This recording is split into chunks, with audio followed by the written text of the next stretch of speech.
Bharatiya Janata party और कांग्रेस से कोई गठबंधन राजस्थान के अंदर किसी तरह का नहीं होगा और हम तमाम सीटों में चुनाव लड़ेंगे। कांग्रेस बीजेपी के खिलाफ जो भी दल राजस्थान में जिनका जिस तरह का प्रभाव राजस्थान के अलग अलग इलाकों में, जैसे कहीं ट्राइबल का है तो कहीं दूसरी पार्टियों का, उनसे गठबंधन पे विचार हो सकता है। पायलट अगर अलग पार्टी बनाते हैं तो उनसे भी गठबंधन करेंगे। मैं तो चाहता हूँ सचिन पायलट का जो अपमान बार बार अंदर कांग्रेस में हो रहा है उनको छोड़ देनी चाहिए कांग्रेस। मैं पायलट साहब को हमेशा ये कहता भी हूँ कि आप अलग पार्टी बनाए। अगर पायलट अलग पार्टी बना लेते हैं तो बहुत जबरदस्त मुकाबला राजस्थान में और बढ़िया हो सकता है। बार बार यहाँ दिल्ली में कहते हैं कि वसुंधरा के बिना ये नहीं, तो वसुंधरा थी ना पिछली बार, वो तो 12-13 एमएलए मैंने बना दिए इनके, वैसे ही दिल्ली के अंदर कई लोगों ने मेरे संपर्क थे, मदद कर दी उनकी। लेकिन इस बार भारतीय जनता पार्टी की राह आसान नहीं राजस्थान के अंदर कतई।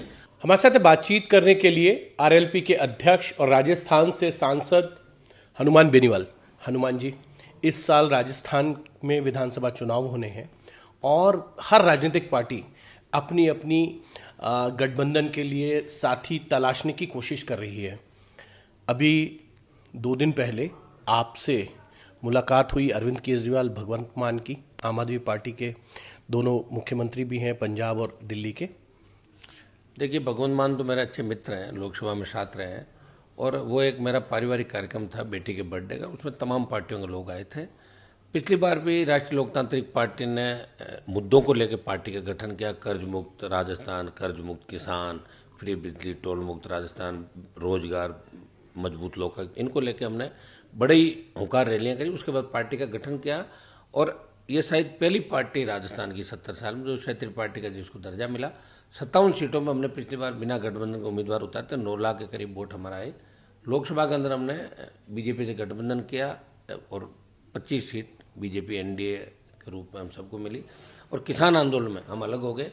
इसमें हमने पहले से ही क्लियर कर रखा है कि भारतीय जनता पार्टी और कांग्रेस से कोई गठबंधन राजस्थान के अंदर किसी तरह का नहीं होगा और हम तमाम सीटों में चुनाव लड़ेंगे। कांग्रेस बीजेपी के खिलाफ जो भी दल राजस्थान में जिनका जिस तरह का प्रभाव राजस्थान के अलग अलग इलाकों में, जैसे कहीं ट्राइबल का है तो कहीं दूसरी पार्टियों का, उनसे गठबंधन पे विचार हो सकता है। ये पहले से हमने शुरू से क्लियर कर रखा है। मतलब ट्राइबल पार्टी के साथ गठबंधन हो सकता है, बीएसपी के साथ गठबंधन हो सकता है, आम आदमी पार्टी नई प्लेयर है उसके साथ भी गठबंधन की संभावना है। देखिए, कांग्रेस बीजेपी के खिलाफ जो भी पार्टियां लड़ रही है इस देश के अंदर, बीएसपी के साथ गठबंधन का हमने पिछली बार भी प्रयास किया था, समय पे बातचीत नहीं हो पाई, प्रॉपर जो हमें प्लेटफॉर्म नहीं मिला बातचीत का, तो नहीं हो पाया था।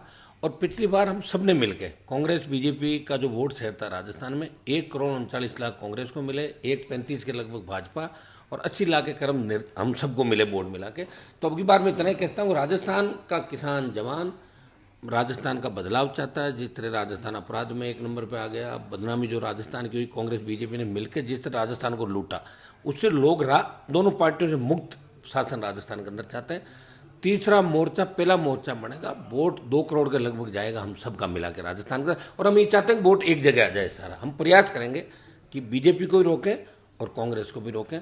हम इस तरह का प्रयास राजस्थान के। इतनी नाराजगी होगी आपकी भारतीय जनता पार्टी से? 19 में तो चुनाव आपने साथ मिलकर लड़ा, भारतीय जनता पार्टी में आप रहे, आपके पिताजी रहे, इतनी नाराजगी भारतीय जनता पार्टी से कैसे? वो तो मैं तो अलग होकर पार्टी बनाई ना मेरी खुद की। वो मुझे गठबंधन दिल्ली के अंदर करना था। जिस परिवार से मेरा झगड़ा था पॉलिटिकली, वहाँ उसको हराने के लिए मुझे कुछ वोटों की आवश्यकता थी और मेरे पास स्टेट के अंदर वोट थे। तो गठबंधन था जिसमें 2 सीट मुझे दे रहे थे, 1 सीट ही ली मैंने इनसे क्योंकि सिंबल का कोई लफड़ा हो गया था। और हमने पूरे प्रदेश के अंदर इनका 16 सीटों में प्रचार भी किया। कई हम मिनिस्टर हैं जो आरएलपी की वजह से जो वेंटिलेटर से जीत के आ गए थे। और किसान आंदोलन था, चूँकि मेरी पार्टी जय जवान जय किसान के नारे के साथ बनी। हमने वचन दिया लोगों को कि जवान किसान को आवश्यकता होगी तो सबसे पहले आरएलपी मैदान में आएगी। और किसान आंदोलन के अंदर हमने सत्ता छोड़ी और हम अलग सारे बाई इलेक्शन अलग राजस्थान के अंदर लड़े। एक मेरा छोटा भाई जीता उपचुनाव, आरएलपी जीती और 6 जगह भाजपा हारी, एक जगह आरएलपी सेकंड रही, बीजेपी की जमान जब्त हुई, एक जगह निर्दलीय और आरएलपी समर्थित उम्मीदवार सेकंड रहा, बीजेपी थर्ड रही। जो भी प्रदेश बने उनके इलाके में 2 जगह भाजपा चौथे और तीसरे नंबर पर रही। तो तमाम जगह राजस्थान में आरएलपी ने अपना वर्चस्व बढ़ाया, पंचायत पालिका चुनाव लड़े और जवानों की पहली पसंद राष्ट्रीय लोकतांत्रिक पार्टी राजस्थान के अंदर। कोई बड़ी बात नहीं कि हम लोग सत्ता के बहुत करीब आएंगे, मतलब सबसे बड़ी पार्टी मिलके और नंबर 1 की ओर भी आ सकता है। भारतीय जनता पार्टी ने तो अपने संगठन में कई बदलाव कर लिए हैं। सीपी जोशी को अध्यक्ष बनाया, सतीश पूनिया की जगह, और दूसरी तरफ कांग्रेस में कुछ जो है वो अशोक गहलोत और सचिन पायलट के बीच में जिस तरीके की लड़ाई सामने आती है उसका फायदा आपको लगता है मिलेगा? देखिए, मैंने तो एक बयान ये भी दिया था, पायलट अगर अलग पार्टी बनाते हैं तो उनसे भी गठबंधन करेंगे। मैं तो चाहता हूँ सचिन पायलट का जो अपमान बार बार अंदर कांग्रेस में हो रहा है उनको छोड़ देनी चाहिए कांग्रेस। देखिए, हम लोगों ने भी जो पार्टी बनाई, पायलट के पिताजी तो बहुत बड़े नेता थे देश के, सब इन्होंने मंत्री पद से लेकर डिप्टी सीएम सारे, हम तो कभी सत्ता में ही नहीं रहे। 77 से लेकर आज तक जो हमारा सफ़र है लंबा 40 साल से ज़्यादा का, हम विपक्ष में रहे हमेशा, फिर भी सिद्धांत की लड़ाई लड़ते रहे, खुददारी से लड़ते रहे। मैं पायलट साहब को हमेशा ये कहता भी हूँ कि आप अलग पार्टी बनाए। अगर पायलट अलग पार्टी बना लेते हैं तो बहुत ज़बरदस्त मुकाबला राजस्थान में और बढ़िया हो सकता है। तो कांग्रेस और बीजेपी बहुत पीछे चली जाएगी कांग्रेस के अंदर, और कांग्रेस की फुट का फायदा भी मिलेगा। और बीजेपी जो गुटों में बंटी हुई है, 12-13 गुट है, 12-13 मुख्यमंत्री के दावेदार है, हर कोई सीएम बना हुआ है। और पूर्व सीएम की बार बार जो बात कहते हैं वसुंधरा जी की, तो उनकी जो छवि थी भ्रष्टाचारी, जो उनके काम थे जिसकी वजह से सरकारें गई, लोगों को ये लगता होगा। लेकिन वसुंधरा का मूल जो वोट था वो जाट था और राजपूत, तो जाट अलग हो गया उनसे। राजपूतों खुद के 1 दर्जन नेता तैयार हो गए राजस्थान का, इसलिए मैडम का कोई जलवा राजस्थान में रहा नहीं। बार बार यहाँ दिल्ली में कहते हैं कि वसुंधरा के बिना ये नहीं, वसुंधरा थी ना पिछली बार, वो तो 12-13 एमएलए मैंने बना दिए इनके, वैसे ही दिल्ली के अंदर इनके कई लोगों ने मेरे संपर्क थे, मदद कर दी उनकी। लेकिन इस बार भारतीय जनता पार्टी की राह आसान नहीं राजस्थान के अंदर कतई, और हम लोग मिलकर राजस्थान में बीजेपी को रोकेंगे और कांग्रेस को भी रोकेंगे। आप इतने गठबंधन करेंगे तो चेहरा कौन होगा, नेतृत्व कौन करेगा? हनुमान बेनीवाल करेंगे? देखिए, वो तो गठबंधन जब होगा तो सारी चीज़ें तय भी हो जाएगी कि कौन क्या करेगा।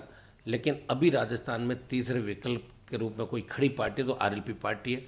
विधानसभा के अंदर भी कांग्रेस के बाद बीजेपी और आरएलपी 3 विधायक, बाकी बसपा का विलय हो गया, बीटीपी टूट के इधर चलेगी कांग्रेस में, कम्युनिस्ट भी टूट गए, तो आरएलपी ही राजस्थान में विपक्षी भूमिका निभा रही है। आरएलपी सबसे बड़ी पार्टी है, सबसे अच्छा वोट लिया, सारी लड़ाई लड़ी, विपक्षी भूमिका निभाई, ये चीज़ें बात की है।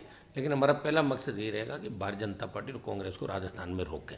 ये मिलाजुली का खेल है, इसको खत्म करें राजस्थान में। अंतिम सवाल है आपसे हनुमान जी, अगर त्रिशंकु विधानसभा बनती है तो ऐसे में आपका झुकाव भारतीय जनता पार्टी की तरफ जाएगा या कांग्रेस? दोनों की तरफ ही नहीं रहेगा, हमारा झुकाव कतई नहीं रहेगा। दोनों की तरफ अगर रहे तो फिर तो गठबंधन ही कर लेना तैयार है, फिर हम क्यों जाएं दूर। हम बिल्कुल अलग रहेंगे, दोनों पार्टियों के साथ कभी नहीं रहेंगे किसी भी सूरत में। ये थे हनुमान बेनीवाल। कैमरामैन संजीव के साथ हिमांशु मिश्रा,